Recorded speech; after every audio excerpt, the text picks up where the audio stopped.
Welcome to this podcast.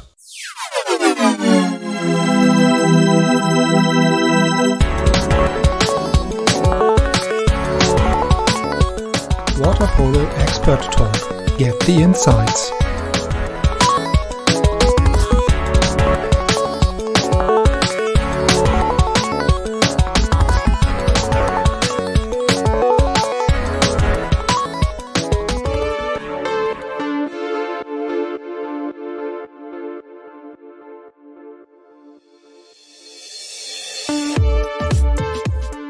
Hello and welcome to the next episode of our Water Polo Expert Talk podcast. So this time I welcome Sean King from the UK, and Sean attended the Olympic Games in 2012 in London, and he talked with us about his experience of the UK national team and his current job as a teacher in London.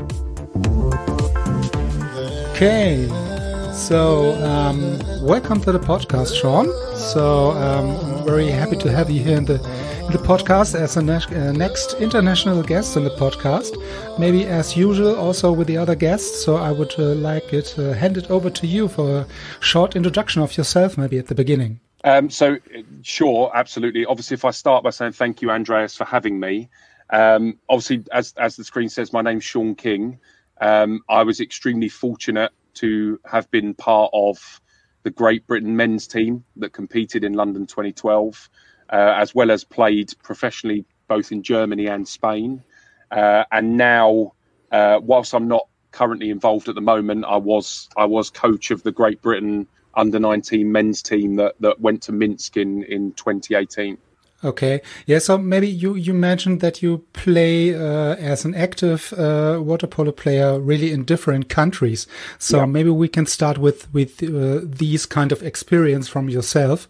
So when you compare these countries in terms of water polo against each other, so what do you say, what are the most or the biggest difference maybe between these countries in terms of water polo, in terms of...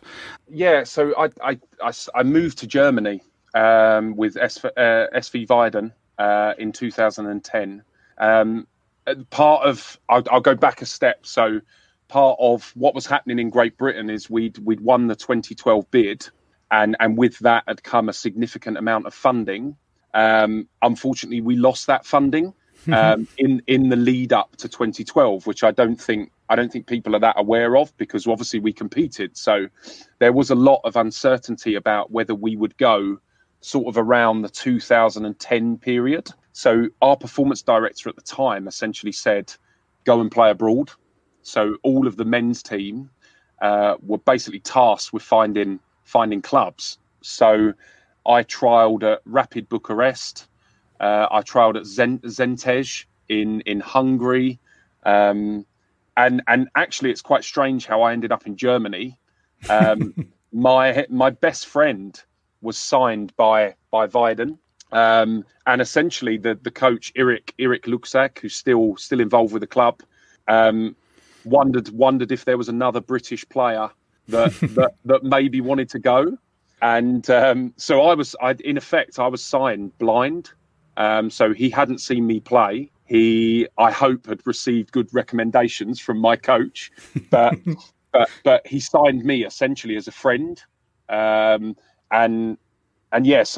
it was quite strange how it came about. I loved it. The 2 years I spent in Germany. I often talk about it a bit like an apprenticeship, where it was sort of learning the ropes of, there was so many sort of being a foreign player and the pressure that comes with that, whether it's a direct pressure or the expectation is maybe the better way of saying it, that I felt this real weight of, you have to perform, because look, ultimately you're being paid, and a lot of those guys are working or studying and coming to the pool. It was very physical. I found the league, a lot of the teams like to play press. German guys are generally big, and physical. And I found that really benefited me, because I was a slight guy. I'm not now, but I was quite slight. I was quite skinny. obviously it was just great. You know, the whole experience. Like I remember our first game was against Spandau. So when you had the first game against Spandau, so there are maybe not so good memories on this game. Yeah, but like I won't say the score line, but I mean playing against like Chigir was in goal still at that time for Spandau, and it was just we walked out. It's Scheuneberg, isn't it? Their pool, the pool they play in, and walking out and the posters of the players.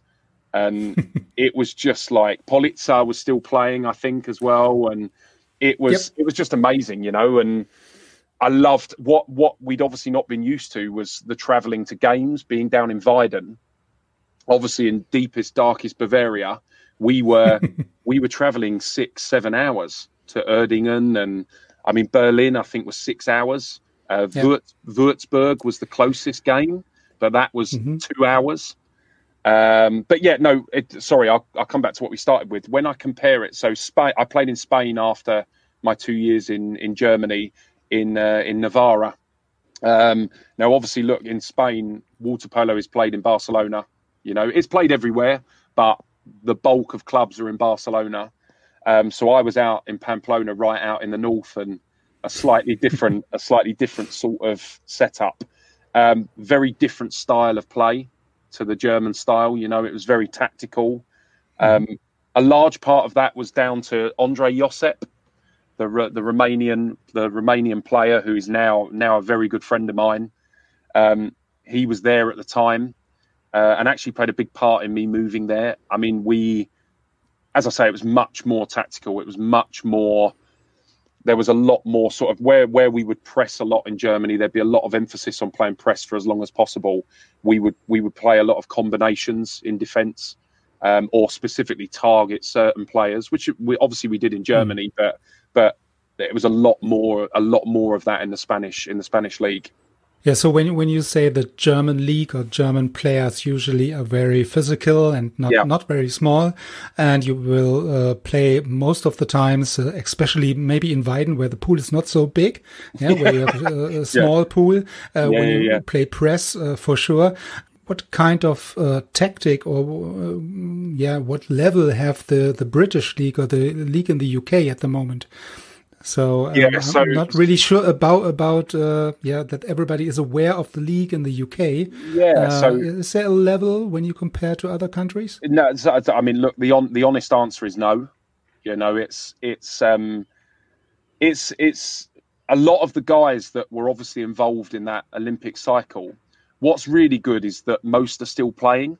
I think it's really difficult when you're funded and then you lose that funding. You know, it really changes the mindset of when you've been paid to do something. It's pretty difficult, you know, and also when it comes to loving the game, you know, it's when you're doing it as a job, you know, I love it, but I could easily see somebody going, you know what, like I don't have the same love for it as I once did. But when you think of level, it's tough, you know, where I mentioned already my role with the junior national team and us qualifying for the Europeans. The last qualification before that on the men's side was my age group as a junior, which was 2008. Okay. So you're looking at what 10 generations, if you like, that didn't play at the European level. And so, you know, most guys between my age group and the age group I coached, they probably won 5 caps for the national team, Andreas, you know, and that's a pretty short international career. So it's not professional. You know, most clubs probably don't train more than twice a week, if some probably less. What we do have is so many clubs. You know, often when I speak to sort of Eastern European counterparts, they always talk about Montenegro and 4 clubs. You know, in Britain we have 5 divisions. You know, so we have which is quite a lot divisions, but maybe as you mentioned before, it's not really on the highest, at least at the highest on a high level, competing against Germany, Spain, Hungary, whatever. Yeah, it's tough. It is tough. There's a lot of good individuals in the league, you know, and predominantly to be really honest, it's the guys that were involved, you know, around that Olympic cycle. Some of the younger guys that were on the fringes, but the bulk of the guys that played in London 2012. Yeah. So when you say the guys you are playing with at the Olympic Games in London, and you mentioned that in front of these let's say special tournaments in these the host countries, they are very high engagement of funding these and be successful at the games when it's happening and so on, before the games and after the games. These engagement is really going to zero. Yeah. So is this maybe also the case for you in the UK? Yeah. No. I mean, look, absolutely. I think that our sort of governing, so UK Sport, if you like, which is the Olympic level funding, that level of funding, they're changing their stance a little bit. So I'd probably softening a little bit from it was literally medals, you know. So they're, particularly for London, with it being a home Olympics, it was medals. That was the whole funding process was on medals. Look, now I think the wording they're using is medals and more. So development more. Yeah, great. So be qualified, please. So we've got some funding recently. I don't know if it's sort of that widely known, Andreas, but we've received some funding from UK Sport. I think it's around 375,000 sterling, so pounds. Now look, it doesn't sound like a huge figure, but it's going to make a massive difference, you know, to a program that's all volunteers. You know, it's largely volunteers. So that's a really positive step. But look, we're almost 10 years from the London Olympics, and it's the real first sort of injection of money that's come into the sport. So there's no doubt that it's had an impact on what followed London 2012. Absolutely. And when you mentioned the qualification of the under-19 national team, you were the trainer of, maybe you can give us some more insights about this kind of success for you and the team. What is your feelings or your memories on these tournaments and going to these qualification tournament? Yeah, so it's I think, look, for us, as I've already mentioned, we hadn't qualified since I was a junior. And now my hair, you can't tell at the moment, but my hair is going grey. So I guess in a way, Andreas, I'd been critical of the national team. I'd been somebody that had been quite critical of the fact that we weren't qualifying, because I think the biggest thing in all of it, we have talented players, Andreas, you know, like really we do less than everybody else. You know, but we're no less talented. You know, we have really talented water polo players in this country. And so I took on where I work, my job. I'm a teacher, but is what I do for a living. The school were really, really good in allowing me to get involved with the national team. And I think I got involved sort of 18 months out from the European qualifiers. And look, I benefited a lot from my own experiences with the funding and having been in an Olympic program, if you like.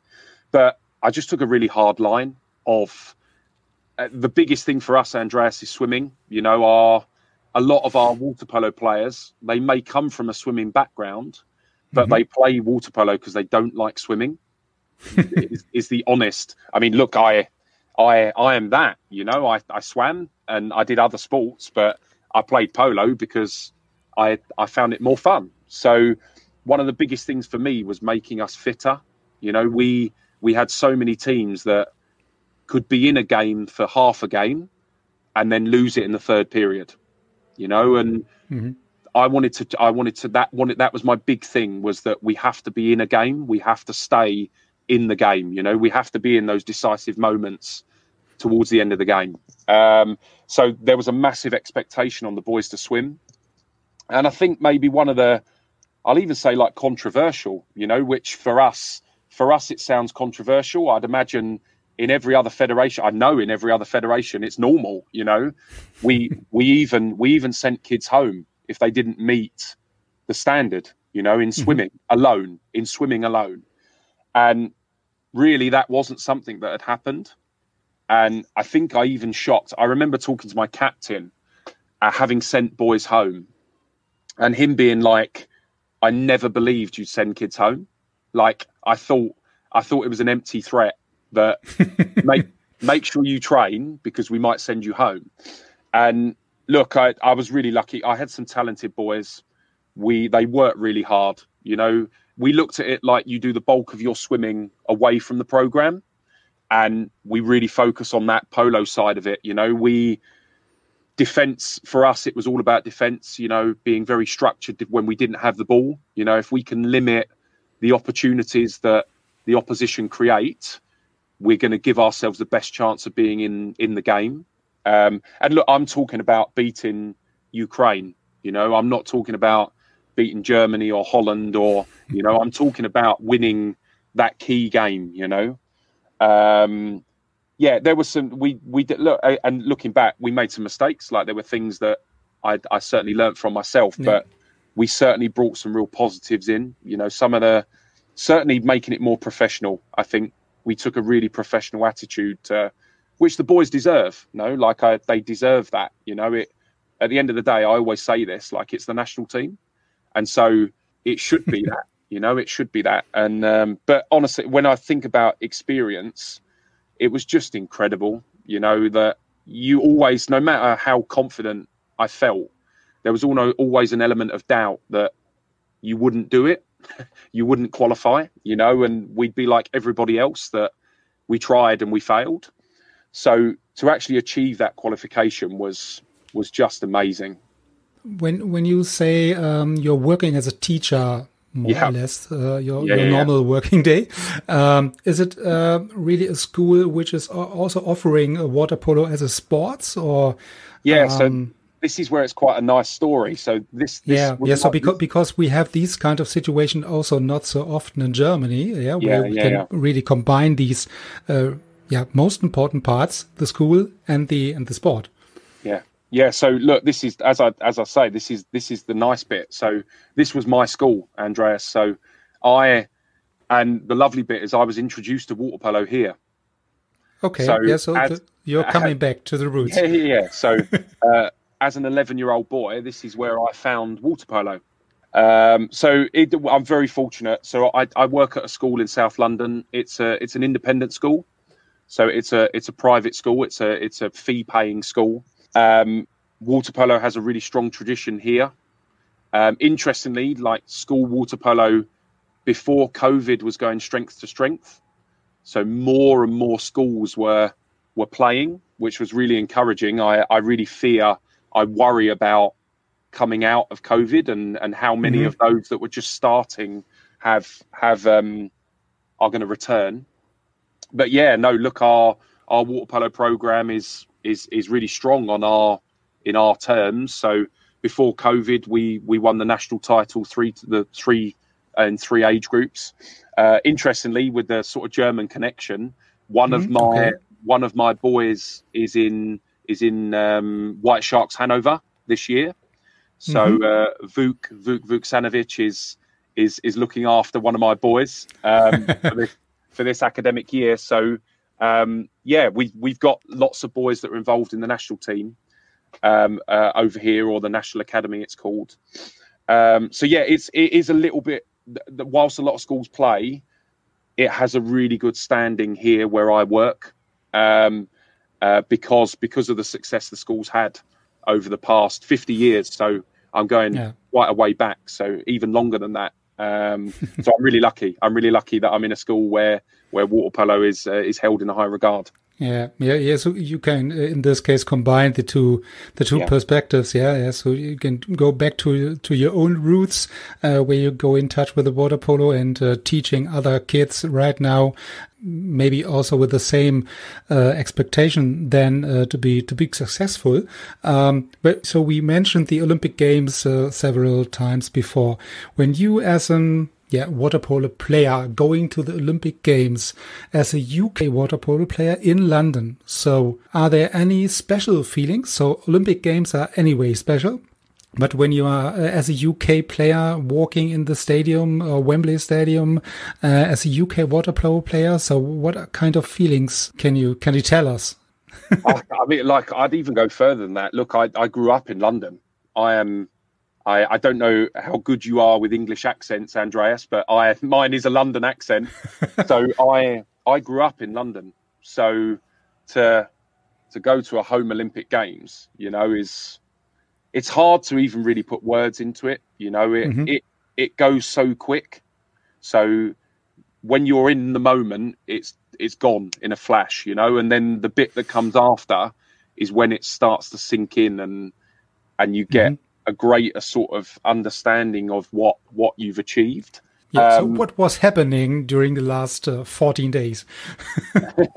I mean, it just, like, from a very personal perspective, it meant all my family, you know, like my family, for them, it's a train or a tram or a bus to watch me playing in Olympic Games, you know. So in that, it was incredible. And the whole city, London, the whole country in that period, there was a lot of criticism about the spend, how much it was going to cost.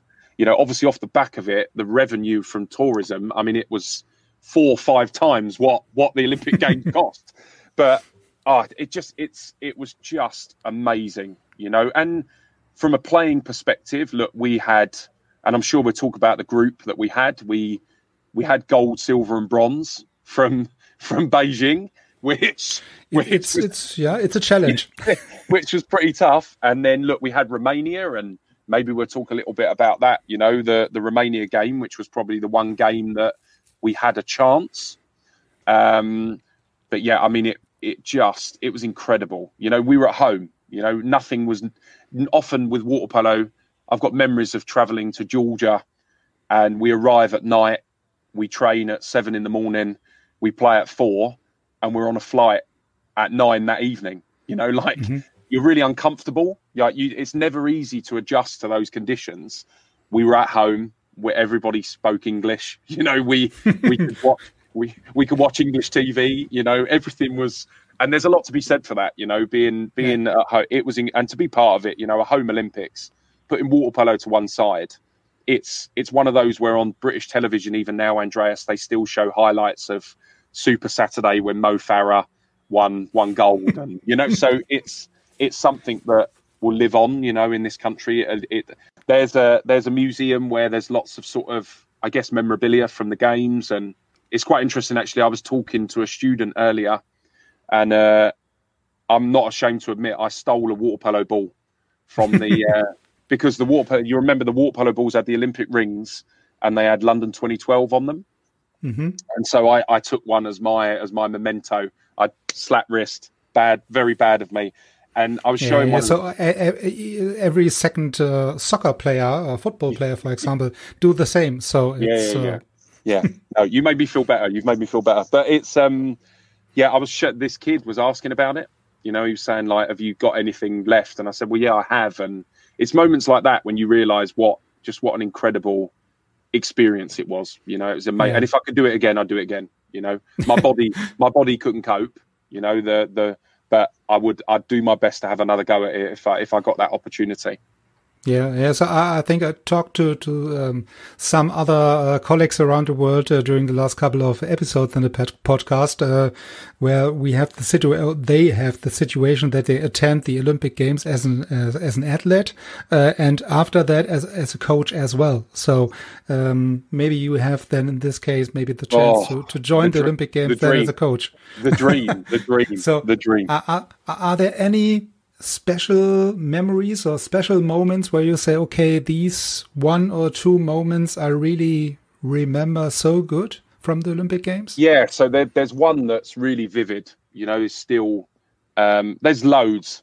When I say there's one, there's loads, but there's one in particular that... the top one. Yeah, so obviously I think it was 5,000 in the water polo arena which sadly, obviously, it's not there anymore. You know, it was a temporary structure. I understand that the pool is in Switzerland, that it was rebuilt in Switzerland, but I'm not sure where. You know, so when we walked out, there were like double doors, which separated the training pool from the main pool. So obviously before the game, you'd warm up in the perfectly good water polo pitch that was hidden, and then next to the change rooms, and then you'd go through these double doors. Now, as you're waiting for the last game to clear out, you stand obviously by those double doors, but they remain closed. So the referees are stood in front of you, and my best friend, who I've mentioned already because we played in Germany together in that first season, if you like, he got me signed by a German club, if you like. So I remember saying to him, like, go well, mate, enjoy it. And at that moment, the doors opened. And even now it makes the hairs on the back of my neck stand up. We walked out, Andreas, and the sound was, I was just fighting back tears. And to add to that, I knew I was going to be swimming for the ball. I knew it was me that could be. And look, it's not a big deal, but I could have been the first British player to touch a water polo ball since 1950, the last time we played in the Olympics games. Yeah. And it's, look, but you know what it's like when you play sport. You have these little things that you want to, and for me, it was, I want to be that first person.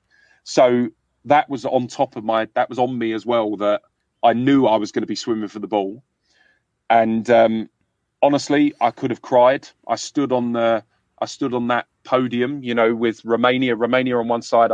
You step up, and my legs were shaking. You know, I was thinking to myself, in my mind, I was thinking every camera under the sun is going to be on us, and I'm quivering like I'm going to be sick. And, you know, actually the minute that we entered the pool, it just evaporated. You know, it completely disappeared. But that moment was just, I had no experience of that before, you know, like we love water polo, both of us, but it's not often you go out in front of 5,000 people, you know, and the noise was just, and they were shouting for us, you know, like having that home crowd, they were cheering, you know. I probably knew 3,000 of the 5,000 people in there, you know, because water polo is a small population in the world, you know. So that was the one moment. That was the real standout moment for me, was that. Yeah, so playing against the host team, I learned in the past few podcasts, it's really a challenge, but sometimes it's a good challenge. It's better to play against the host team in these kind of tournaments instead of playing against anybody else.